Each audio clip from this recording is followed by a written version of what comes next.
Alright, welcome to the Friday Yard Sale. I'm Tyler with Bikerumor, and with me this week out at Sea Otter is Paul of Paul Component and Billy Sinkford, co-owner. What's your role at Echo's Communication, PR firm? Co-owner, senior partner.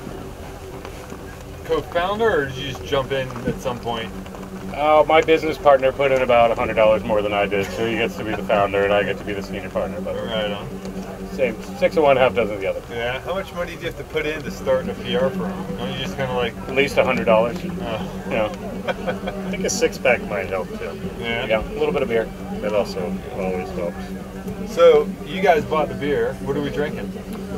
We are drinking Crux IPAs. These were They're Ben yummy. Hills. They're good. I like them. These were donated to us by Crux. So Where's that? Where's the thank you, brewery? Crux.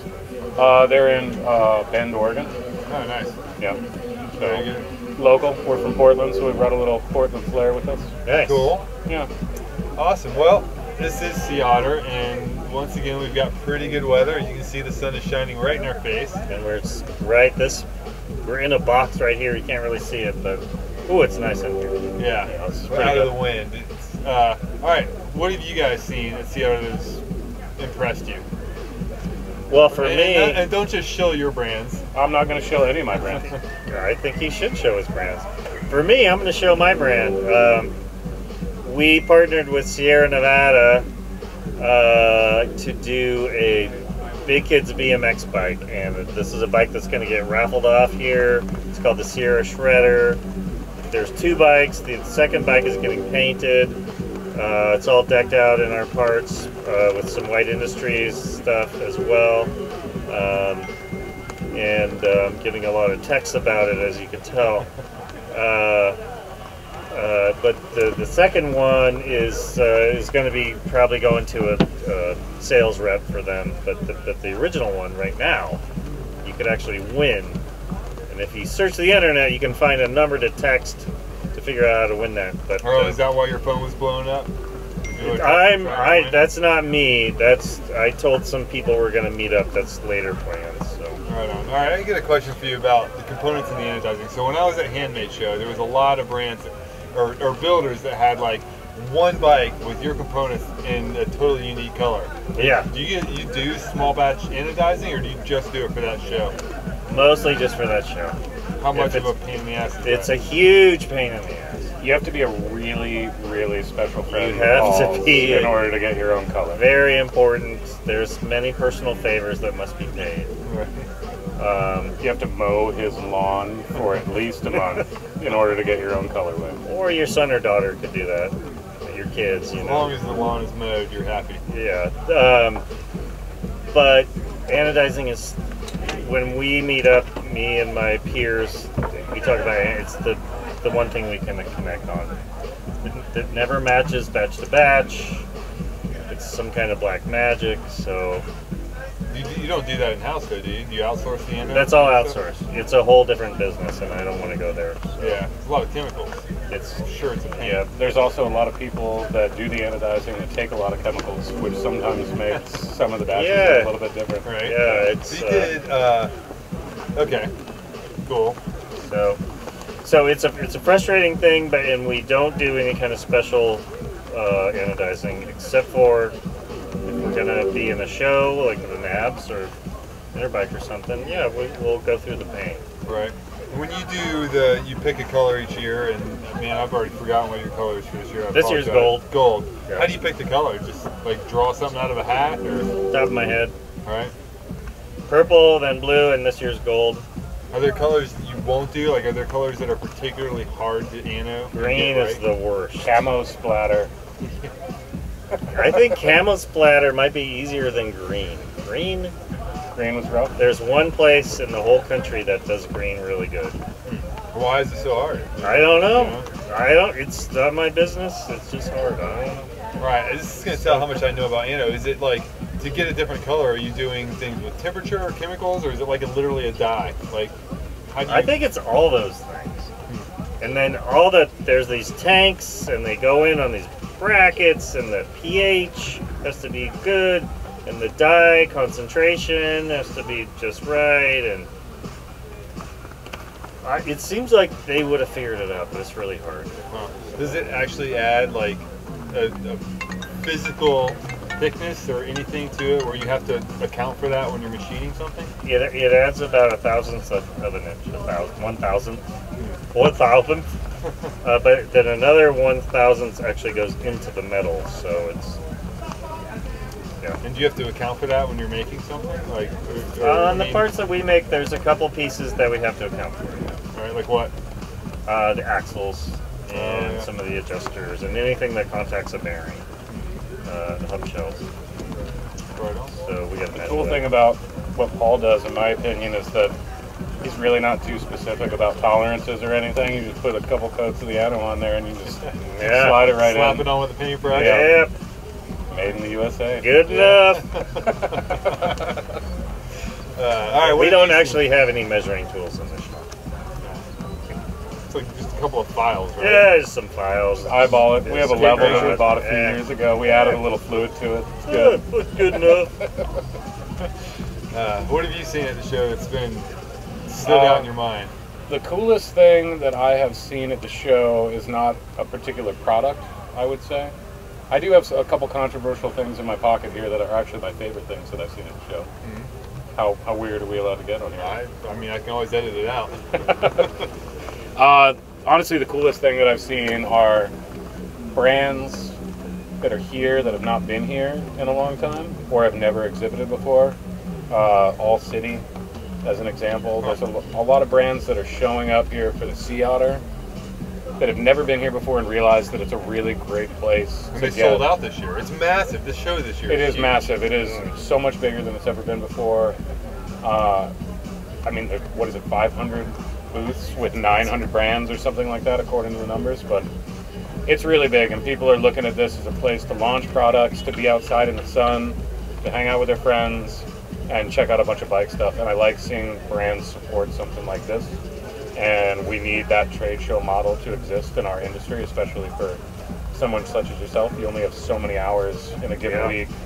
You can't be too many places. So yeah, it's a nice concentration of things. Having something unified and having people support that is. But also really being like. outside, and there is a possibility for actual bicycle riding. Yeah, you can go race a bicycle if you want to Yeah, in so any discipline. That it's combo kind is of really amazing. nice. So neither of these is very effective on their own, I think, as a tool for change in the bicycle industry. But I think if you throw something like that out there, made by drunk cyclists, dirty, made by All City, bike riders make better lovers. Bike riders make better lovers. I think Best patch if ever. you put those two things together, I think we figured it all out, right? Maybe, Yeah, maybe I not. think so. I think we could pretty much write our own Bible. And God might With hate those- e-bikes. I don't hate e-bikes. I actually think they're fantastic. And I was just telling a story about my 87-year-old father riding an e-bike, and that was his first ride with me as an adult. Melted my heart. And we both cried. And my almost 10-year-old So son. I'm laughing at that. I'm on board with the 87-year-old You dad. just crying riding. because you think of me laughing, or No. other way around? Yeah. And my son rode with us, and it was amazing. We had 3 generations that would have never otherwise been able to be on there. So that's not a slight against e-bikes. It's just, I think. We ride them all the time. I still haven't ridden an e-mountain bike on my local trails. I've gone to product launches for them, but like for running errands to the store and even taking the kids to school. We've got the Yuba Spicy Curry. So my daughter and her friend on and ride them both to school in the morning. That sounds awesome. It's amazing. Yeah, It's so that is fun, good. and they giggle the whole way. And They they're have like so 10, much fun. I've never actually ridden one, but I think I'm on board.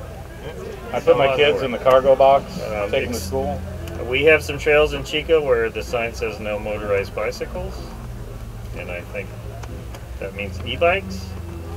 Probably. But I That's go all. to the La Sierra outside of Downeyville, and it's wide open, and I could see being on an e-bike and getting so far out there to trails that I don't have the fitness to reach, but I hear talked about. So I'm on board for that for sure.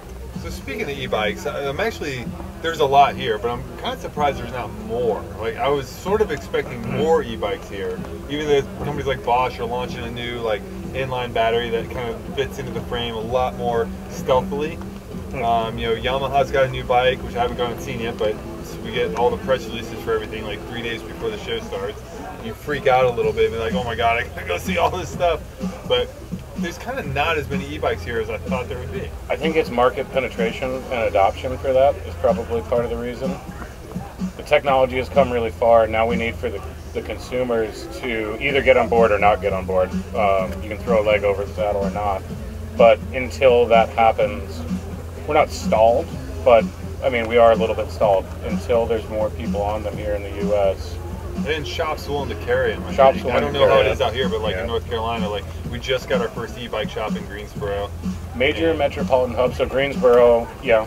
But Portland, Oregon, San Francisco, Seattle, New York, they all have dedicated e-bike shops, and they are actually they're doing pretty good. Right. They're doing pretty good. But it's the hubs that have it now. It's not reached Yeah. the suburbs, let alone further out than that. We're not Europe yet, but I mean, there's no doubt we'll get there. At least for sure for like the urban level. You know, the trails thing it's going to happen where it can happen, and love it or hate it, man, it's coming. All right, That is true. the other trend that's obviously super hot in gravel. There's So a good hot bit right of pretty now. cool gravel So bikes, hot but right now. I feel like most of the brands I've seen so far, there are a few new ones here, but there's like a lot of stuff that was launched months ago or like last fall at the trade shows that people are just now doing. Norco had a really cool one that they actually worked with SRAM to make it work, which apparently isn't very hard. So they've got a SRAM one by, but both levers on there, and so the left lever drops the dropper seat post, which is super cool. It's There you go. ultra I like clean it. and I stuff. like it.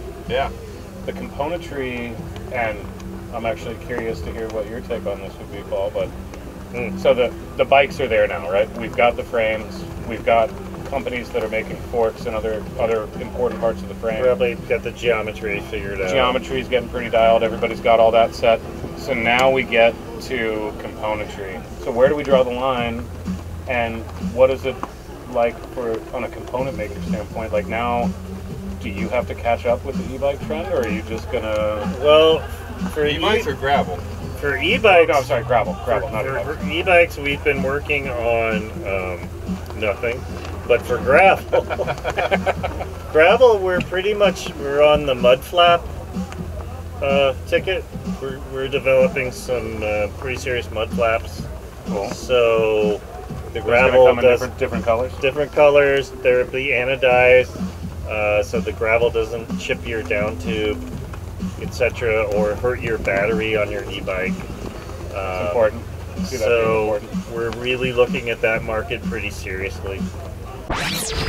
You know, I've been at the Lost and Found doing an aid station there for many years now, and some bikes come by and like I can tell like that's cross bike, and if I see a guy on a cross bike, I pretty much just punch him in the nuts. And the guys come by on a gravel bike, and I'm like, you can go ahead, sir. So You get no bacon or whiskey or water. no, I think it's all good. Just ride your bike. Yeah, we don't have any gravel thing going on. Although we're doing some flat mount clampers, which will be helpful on some frames in the next year or so. And Are you getting demand for flat mount for mountain bike? Like, I'm not a fan of flat mount, but Shimano is dictating that what we do there, and so we will do what Shimano does. Well, so there. I mean, road gravel, anything with a road type frame has got it. But who is it? Magura is offering a hydraulic. You know, they're like MT8s and MT4s, I think, and Really? flat mount for mountain bike. Yeah, with the hint that they're race type bikes, cross country race bikes. I could are see gonna be that. Speccing something like that. I can see that for a carbon bike, molding in the mount, Probably it's easier. way easier for anything hand-built steel. It's a pain in the ass, and the front and rear are different, which is another pain in the ass. So we're kind of stuck there. But we gotta keep up. Yeah. Gotta do it. So there's two other things that saw or heard about here at Gravel that I'm kind of excited about. So Niner, they have a prototype of their new full suspension gravel bike, which we saw as kind of a weird mock-up last year, like kind of a Frankenstein test. And then when we went and visited their factory or their headquarters, they actually had like an aluminum test mule. And now they've got like a rapid prototype printed. What looks like what will be the carbon version of the new, it's called the Magic Carpet Ride, full suspension gravel bike. I'm kind of excited about pretty that. Sick looking too. So when we're talking I've full seen suspension here, but I haven't seen the actual one. this is just me being ignorant. So Yeah. we've got Risa Mueller e-bike, our client. That's a full suspension e-bike. It's got 20 millimeter suspension in the back. What is a full suspension gravel bike looking like? How much suspension are we getting in the So rear? I'm overlaying images of the bike in this video, like, you know, after we're talking and stuff, so people can see it. But this one, they redesigned their suspension so the shock sits right behind the seat tube, and it's a pretty, like, if you're looking at it from the drive side, if you just did a quick glance, you wouldn't even be able to tell it's full suspension. But from the non-drive, you can really see the shock placement and everything, and it's pretty cool. They won't say what the travel's going to be. My guess is 30 mil front and rear. They were using an RS1 with reduced travel for that. Okay. But I saw that argument. I think it's going to be 50. you think? I'm just thinking, if it's not 50 now, it will be in the future. Could be, yeah. I mean, everything grows longer, right? Like cross-country bikes are pushing 120, Yeah. it seems. So the other thing that's not out yet, and you know who I'm talking about, but I thought this was really interesting. So there's a company that makes road tires that's going to launch a gravel tire. Yeah. And without naming names, what they said that was really interesting is they've got a pretty tacky, grippy rubber for their road, and they said they're actually going to make a less grippy rubber for their gravel tire when it comes out in a couple months, because the super soft, like, silica infused rubber, which a lot of tire companies are using silica now for a lot of reasons. A lot of different It compounds. would pick up the little gravel and the little rocks and end up like just flinging them up and stuff. So they're actually like reducing the like super softness of the rubber, which I thought, you know, you'd think on gravel you would want like grippy, rubber and stuff and super soft mold around, but it's kind of a.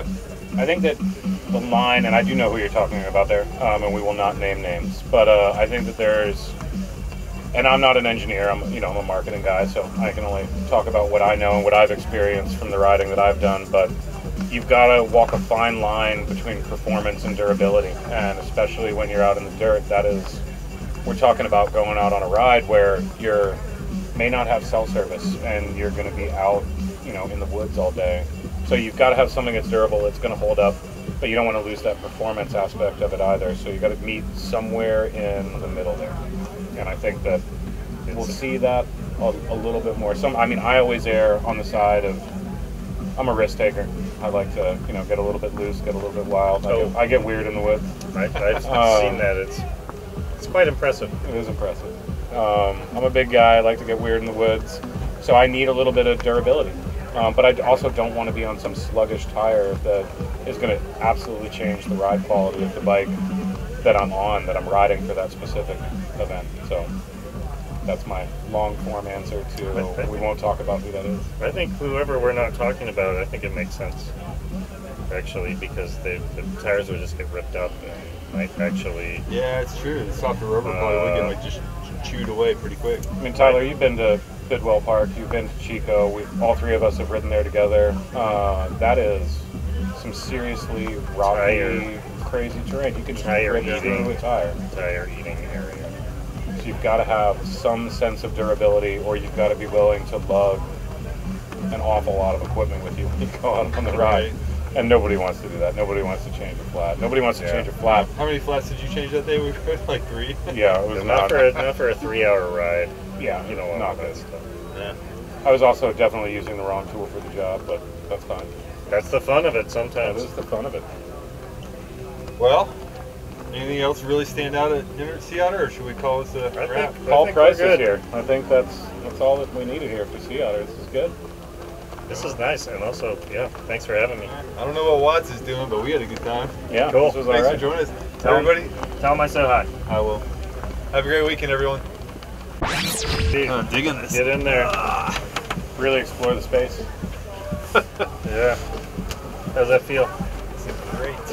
Oh, you look great. That's for sure. Thank you. So handsome. Yeah, as we all are. Oh, such handsome. Oh, that light on us. It's not bad out of the wind. This is really nice. All right, you guys ready? Yeah. I've been on already. Yeah.